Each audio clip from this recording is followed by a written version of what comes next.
Bienvenue au musée de l'air et de l'espace au Bourget, près de Paris. Derrière ces murs, une collection exceptionnelle et rare. Grâce à ses savoir-faire uniques, pour chaque avion restauré ou reconstruit, le musée veille à conserver les techniques aéronautiques de chaque époque. Parmi elles, il y a l'entoilage, mais elle n'est plus enseignée dans les écoles de restauration ou d'aéronautique.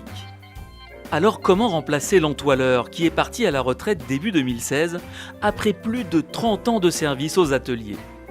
Sans lui, la capacité du musée à restaurer les avions en bois et en toile est menacée.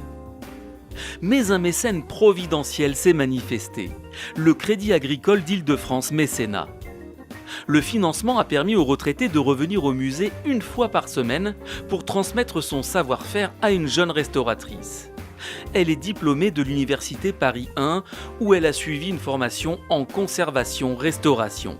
Un autre restaurateur du musée va lui aussi bénéficier de cette expérience unique. Voici donc Alain l'entoileur, Sarah, la jeune restauratrice, et Arnaud. Ce jour-là, tous les trois s'attaquent à l'entoilage d'un aileron, celui du Potez 25 refait à l'identique. Il servira à fabriquer la réplique de cet avion mythique. Vous vous arrangez pour garder la toile à la même longueur partout. Ce qu'il va falloir faire aussi en même temps, au fur et à mesure, c'est garder une bonne tension à chaque bout. Pour bien enlever le pli, voilà. Là, tire un petit peu, tant que la pince le prend, c'est bon. Voilà, là tu mets une bonne tension. Et la tension finale se fera de toute façon à la couture. Tu vas découper la toile juste sur la... Tirer un peu moins en dessous, au-dessus et plus en dessous.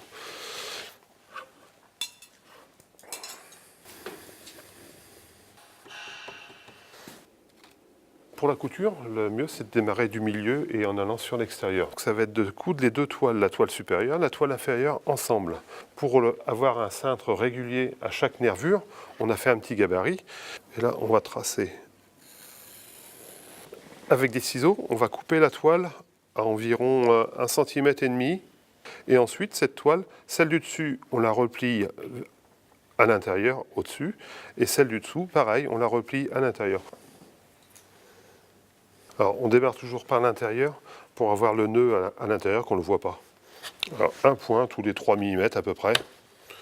Alors, il faut garder une tension permanente entre deux. C'est pas toujours facile, surtout au départ. Normalement, si on est régulier, on arrive à avoir un point régulier et propre sur toute la longueur.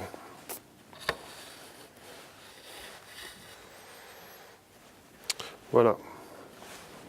À vous de jouer.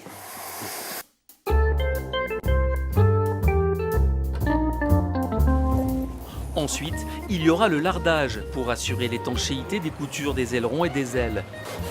Il n'y a pas beaucoup de reprises à faire, hein, c'est bien collé. Hein. Et enfin, une phase cruciale de l'entoilage, la pose de plusieurs couches d'enduit. Bon, bah, tu peux y aller, Sarah. C'est sur cette étape que nous retrouvons Alain, Sarah et Arnaud. Ils terminent la réplique de l'aile du Potez 25. C'est simple, ouais. Ah ouais, c'est plus simple, faut pas hésiter. Oui, ça tu retrouves. C'est pas grave si c'est droit. Non, c'est pas grave. Là, je le coupe où? Bah pareil, hein, tu fais plein. Bah, essaye de encore un cran, ouais. Et en refais un entre deux encore. Non, mais même là, entre deux. Après, tu peux couper, hein. Ouais, tu coupes là, c'est fini. Enfin, faut pas hésiter à faire des coupes comme ça, c'est beaucoup plus facile. Oui, c'est plus propre. En qui plus est. Et après, tu recouvres comme des tuiles, l'une sur l'autre. Ouais, c'est bon comme ça. C'est bien. C'est mieux comme ça. Ouais, il faut bien le... Comme des tuiles.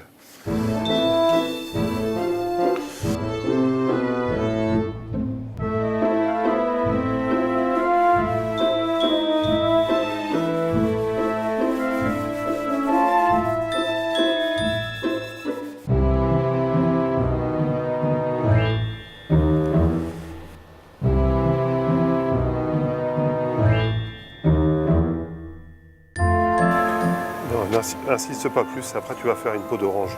C'est bien comme ça, c'est très bien. Voilà, bien insister sur les bandes, comme ça, bien les garnir. Continuez comme ça, c'est parfait.